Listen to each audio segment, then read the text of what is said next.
Bạn có biết, mỗi ngày bạn sống đều đang được một chiếc khiên vô hình bảo vệ. Nó không phát sáng, không phát ra âm thanh.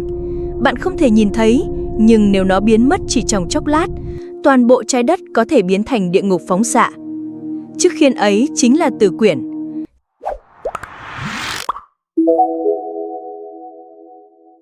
Chào mừng bạn đến với Tò mò chưa? Nơi giải mã những bí ẩn lớn nhất của vũ trụ và loài người. Nếu bạn yêu thích khám phá những sự thật có thể khiến bạn rùng mình, hãy ấn đăng ký ngay để không bỏ lỡ những video tiếp theo. Từ Quyển là lớp lá chắn khổng lồ bao quanh hành tinh, được tạo ra bởi lõi sắt nóng chảy sâu bên trong trái đất. Chính từ trường ấy đã ngăn chặn phần lớn gió mặt trời, những dòng hạt tích điện bắn ra từ ngôi sao đang chiếu sáng chúng ta mỗi ngày. Nghe có vẻ xa xôi, nhưng gió mặt trời thực chất giống như một cơn bão năng lượng vô hình, mang trong nó đủ sức mạnh để thổi bay bầu khí quyển, xóa sổ công nghệ và hủy diệt sự sống trên bất kỳ hành tinh nào không có lá chắn. Hãy thử tưởng tượng một ngày, từ trường ấy biến mất. Trong vài phút đầu tiên, trái đất sẽ hứng chọn gió mặt trời. Cả bầu trời sẽ rực sáng bởi cực quang khổng lồ, không chỉ ở hai cực, mà ở khắp nơi, ngay cả những vùng nhiệt đới. Người ta sẽ ngẩng đầu nhìn lên và choáng ngợp trước dải ánh sáng lung linh đầy mê hoặc. Nhưng cảnh tượng ấy chính là hồi chuông báo tử cho nền văn minh của chúng ta. Trong vài giờ tiếp theo, vệ tinh viễn thông, GPS, Internet toàn cầu bắt đầu chập chờn rồi tắt ngóm. Máy bay mất tín hiệu, hệ thống định vị dừng hoạt động, Internet đứt gãy giữa các châu lục. Những tuyến cáp quang biển, xương sống của kết nối toàn cầu sẽ hỏng hóc hàng loạt. Mạng xã hội, email, ngân hàng online, tất cả biến mất. Trong vài ngày, bức xạ năng lượng cao từ mặt trời xuyên thẳng xuống mặt đất. Làn sóng hạn tích điện ấy sẽ dần phá hủy tầng khí quyển, làm mỏng đi lớp áo đỏ vệ khỏi tia cực tím. Mỗi giờ trôi qua, bầu khí quyển của chúng ta sẽ bị cuốn đi từng mảnh nhỏ. Nước trong khí quyển bay hơi, bề mặt trái đất bắt đầu hấp thu những cơn mưa bức xạ chết người. Và nếu tình trạng này kéo dài trong vài năm, trái đất sẽ đi vào con đường giống sao Hỏa.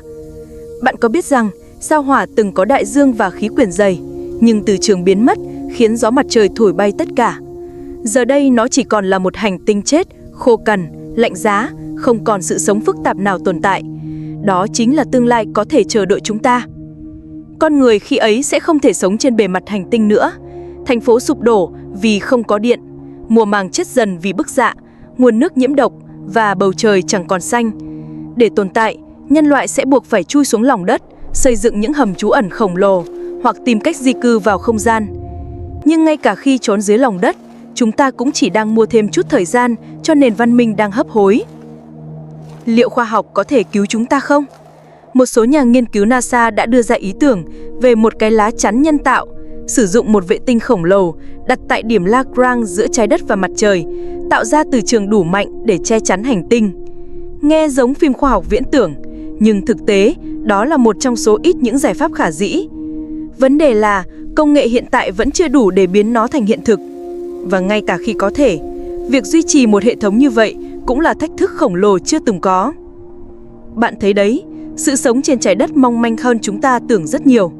Tất cả chỉ tồn tại được nhờ một lớp khiên vô hình, thứ mà chúng ta không bao giờ để ý, nhưng lại là điều duy nhất đứng giữa nhân loại và sự hủy diệt. Nếu một ngày nào đó, bạn nhìn thấy cực quang rực sáng ngay trên đầu mình, ở nơi vốn chưa từng có, hãy nhớ rằng đó không chỉ là một cảnh tượng đẹp, mà có thể là dấu hiệu cho thấy lá chắn của trái đất đã biến mất. Khi ấy, câu hỏi không còn là liệu chúng ta có tin vào khoa học hay không, mà là liệu nhân loại đã chuẩn bị đủ để sinh tồn hay chưa? Và nếu bạn muốn biết rõ hơn những bằng chứng khoa học, những lời cảnh báo nghiêm túc từ giới nghiên cứu, cũng như những kế hoạch sinh tồn mà nhân loại có thể cần trong kịch bản khủng khiếp này, hãy ấn đăng ký và đồng hành cùng Tò mò chưa?